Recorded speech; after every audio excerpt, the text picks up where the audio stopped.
Hi there, my name is Avery Whitehead. Here's my card.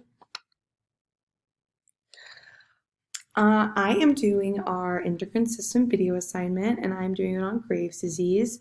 Graves' disease is an autoimmune disorder that causes hyperthyroidism. What is happening in this disease is that your immune system has antibodies, which is usually targeting all the foreign invaders and foreign pathogens, but in Graves' disease, it's actually attacking healthy thyroid cells. So this is causing these cells to overproduce the thyroid hormones.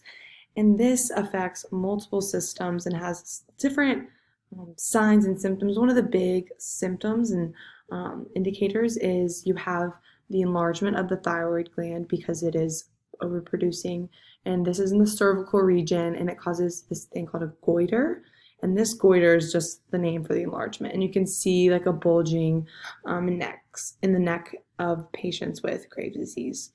And like I said previously, since it's an autoimmune disorder, it affects multiple systems of the body. Patients can have an increased metabolic rate, which leads to excessive perspiration, abnormal weight loss. Patients also sometimes have tachycardia, muscle weakness, and one of the very key visual signs is exophthalmos, which is a bulging of the eyes due to edema in the tissue behind the actual eyeball. It causes them to bulge out and look bad. Diagnosis for Graves' disease is often determined by medical history and physical examination, but to confirm, some patients need a TFT to analyze their thyroid function and just kind of confirm what the symptoms are appearing.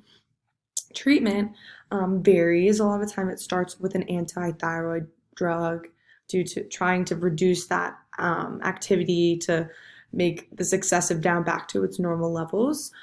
Different therapies are kind of thrown in there. It's still being researched, but if those are not working, a lot of there's a more not as common treatment of a complete thyroidectomy in order to completely remove that thyroid gland because all the issues it's causing and the treatment not working. And if this is the case, then patients would need to have thyroid hormone replacement therapy in order to still supply their body with those necessary hormones that their thyroid gland used to provide.